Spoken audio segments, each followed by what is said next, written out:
Hi, how are you? How's your Monday going? Good, good, I hope. It's fine if it's not. Not every day goes well. I understand that. We're going to do a bit of meditation. This isn't a class, it's just a chance to meditate together. These meditations are part of the further emergence work I do.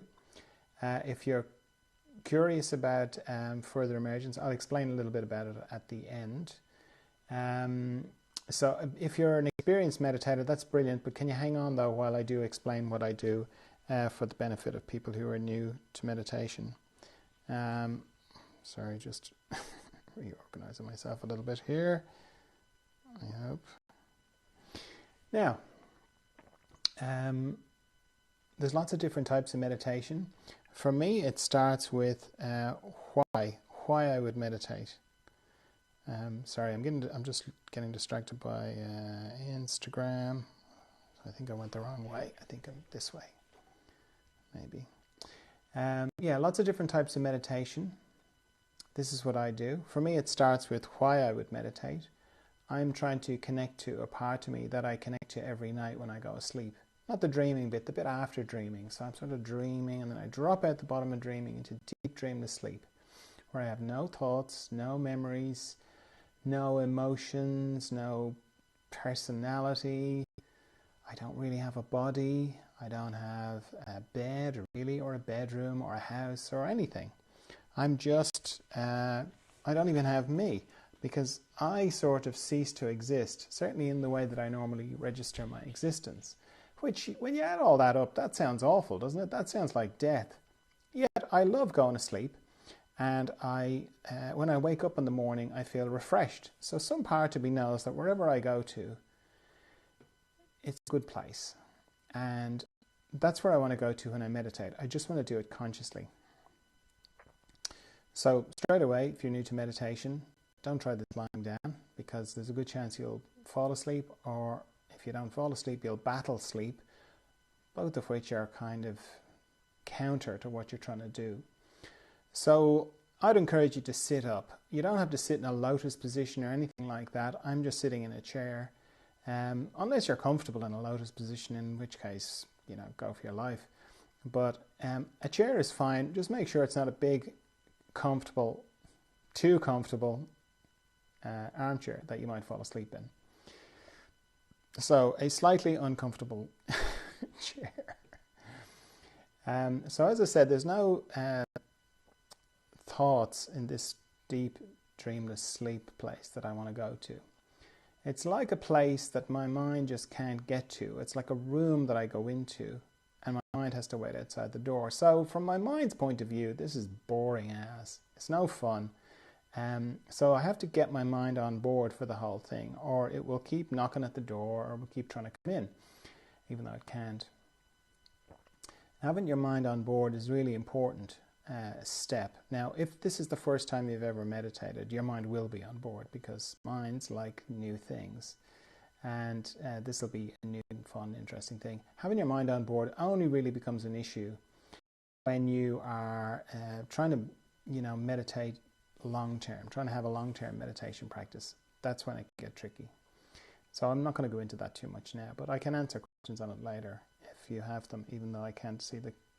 Maybe just send me a question if you have a question about it. So my mind is on board. What I do to get my mind on board is I just make an arrangement with it. I just say, can you just not think for the next 15 minutes, because we want to meditate.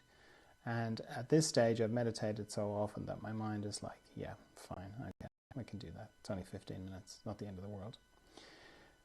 So my mind is on board. Good. Next thing is to stop thinking. Now, stopping thinking is easier than it sounds, because there's two parts. Stopping is easy. Maintaining that is not so easy. So to stop thinking, what I do is, it doesn't really matter what I'm thinking about, because that would be the content of my thought. What I'm interested in is the structure of my thought, what's around it. So it's nearly always, the structure of my thought is always pictures and sound. Sound meaning internal sound. Commentary, dialogue, conversations I'm having with myself or with people from the past, or imaginary things like that. So if I turn off the pictures and I turn off the sound, That's it, I'm not thinking. And as soon as I do that, I'm into the practice of meditation. Now, the practice of meditation runs parallel with the intention of my meditation. So my intention is, as I said, to go to this deep, still, calm, Zen-like, I'm just think of all the other words that I use to describe meditation, peaceful, place. And the practice of meditation runs parallel with it, and it starts pretty much as soon as I stop thinking. And it generally goes, I'll turn off the pictures, I'll turn off the sound. Then some time will pass, I'll discover I'm thinking again. I go, thinking again. So I turn off the pictures, and I turn off the sound. Then some more time will pass, and I'll discover that I'm thinking again. I go, oh, okay. Turn off the pictures, turn off the sound. Then some more time will pass, I'll discover I'm thinking again, and so on. It's pretty simple. Every time I discover that I'm thinking, I stop thinking by turning off the pictures and turning off the sound. And it's really important to know that thinking can happen during meditation. It's very easy to get the misconception that in order to meditate properly, in inverted commas, that you shouldn't be thinking at all, which isn't my experience. These two things, the intention and the practice, they go together and they sort of weave back and forth like a little dance. Sometimes I'll be very deep and still, and then other times I'll be discovering that I'm thinking. Both are powerful in their own way. You might be surprised to hear me say that. It's because it's kind of obviously powerful when you're very deep and still, and you be forgiven for thinking, well, isn't this what I'm supposed to be doing? But it's also very powerful when you're discovering that you're thinking. Because if you're like me, the sort of things that you think about are all to do with you. So I will be thinking things like, what am I going to do about that thing? And why did that person say that thing to me? And why did I say that thing to that person? And so on. Now, if I'm in the middle of one of those thoughts and I am in the middle of meditation, and I go up thinking, turn off the pictures, turn off the sound, bring myself back to not thinking, a powerful thing happens, because what I'm doing is I'm demonstrating to myself, or saying, demonstrating. I'm demonstrating to myself, that thought that you just had, the one that you thought was you and that you were it, what am I going to do about that thing? Well, you just made that disappear. So you're obviously not that thought. In fact, you're not any of your thoughts. You're something else. That's very powerful. And the fact that you do that repeatedly during meditation, that's very powerful as well. It adds up. So, the main thing to get is that every time you discover that you're thinking, you turn off the pictures and you turn off the sound, meaning you bring yourself back to not thinking. If you do that, you're doing great. Because there's no right amount of times that you should be doing that. You could meditate in the morning, meaning bring yourself back from not thinking. Because it's easy to kind of go, you could meditate in the morning and you only have to bring yourself back from thinking, 20, 30 times. And then you might meditate in the afternoon and you might have to bring yourself back 200, 300 times. Now, your mind likes to comment on how you're doing with your meditation, even though, it's talking about the room it can't get into, so it doesn't really know anything about meditation. But your mind likes to say, that wasn't very good. I wasn't really feeling it for the second one. That's completely not my experience. There's no right amount of times. It's really simple. Every time you discover that you're thinking, you bring yourself back to not thinking. That if you just do that and don't count the number of times and don't get attached to, I'm not feeling very deep, or it doesn't work like that. It just works by you, every time you discover that you're thinking, bring yourself back to not thinking. If you do that, you'll be doing great. Now, while all that's going on, that not thinking business, I'm also becoming a bit more aware of my body and the sensation in my body. So I'm sort of, with my intention, different to thinking, I'm not thinking about this, but with my intention, I'm just focusing slowly up and down my body. You could think of it like scanning your body, like you sort of see in Star Trek or something like that. Scanning my body up and down. And what I'm doing, I'm scanning is, I'm seeing if there are any areas in my body that are tight or tense. And anywhere there are, I'm letting them go. And I'm using my out breath to let the tension go. Because it's natural to just breathe it away.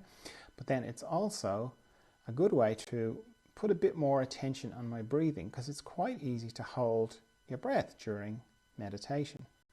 with all the thinking, not thinking, you can kind of forget to breathe. So using the out breath to let go of tension is just a handy way of keeping your breathing in your awareness. Also, as I'm scanning my body up and down, I spend a little bit more time on structures that are going across my body, because mostly my body runs longitudinally, head to toe. But anywhere that structures go across my body, they operate a little bit like a log going across a stream. You know, a log going across a stream picks up the leaves and the branches and the little twigs and everything that's coming down the stream. Except in my body, that's tension. So I'm spending a little bit more time on my eyes. They're a transverse site and can hold a lot of tension, because it's not only just the eye, it's mostly the muscles that control your eyes, the ones that for focus, but then the ones that move around. They can get tight. My jaw, my tongue, the base of my neck, my girdle, all my joints are transverse sites, so my shoulder, elbow, wrists and fingers, my heart area, my respiratory diaphragm, all my intestines, my pelvic floor, my hips, my knees, my ankles and my toes. Having a nice quiet room is very helpful when you're starting out in meditation, because one of the things that triggers thoughts is sound. And as soon as you close your eyes to meditate, your hearing amplifies. So the quieter the room you have, the better it'll be, the easier it'll be, the less things you have to trigger thoughts. And the other thing I do to help my mind have less things to think about is I set a timer. I always set a timer for how long I'm going to meditate for. Now I'm going to set my timer for 15 minutes, but I'd encourage you to set your timer for shorter. If this is the first time you're meditating, I'd encourage you to set your timer for 5 minutes and then repeat that 3 times, because 15 minutes is a long time if you're not used to it. I know that might sound strange, but it's true. So yeah, set your 5 minutes and repeat it 3 times. Okay, so let me just get my timer organized. Okay, off we go then into the mystery.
right, that's time.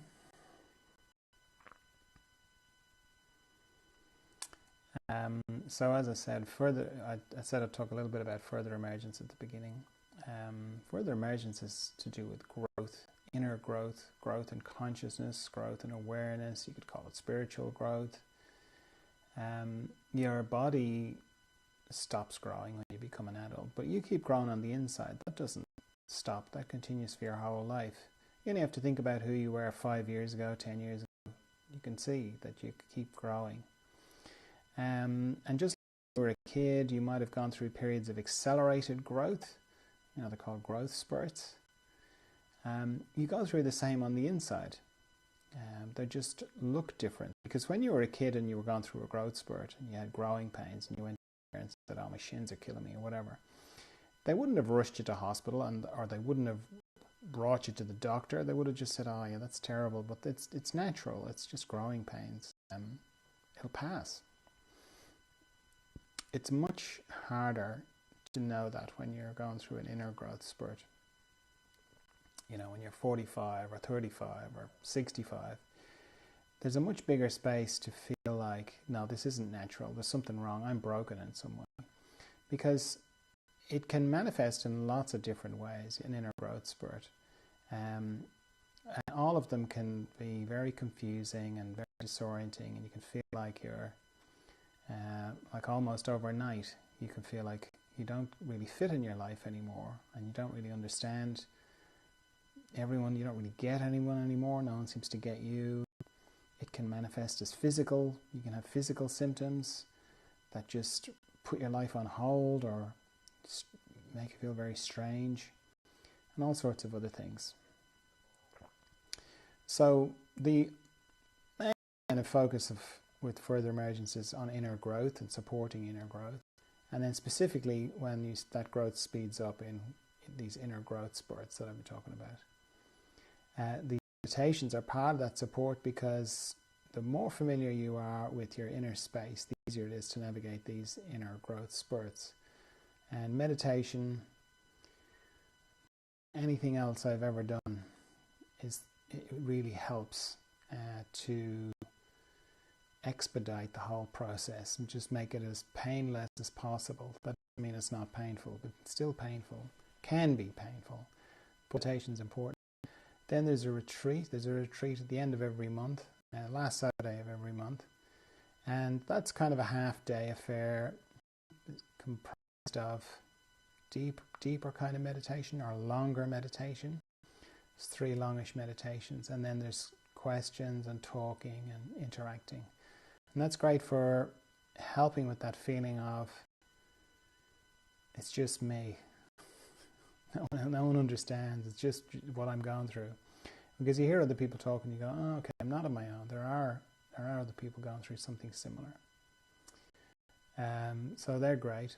Then the podcast and the YouTube channel are, part of the YouTube channel anyway, is extracts from those retreats. So you get to see what it's like and hear some of the things we talk about.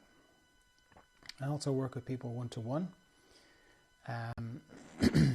That's very helpful because, as I say, the way for these inner growth spurts manifest it's very individual, person to person. So I've had a lot of experience of going through it myself, also helping lots of people through my work as a therapist for many years. So it's the one-to-one is just very specific feedback. It's very helpful, because it can be quite confusing.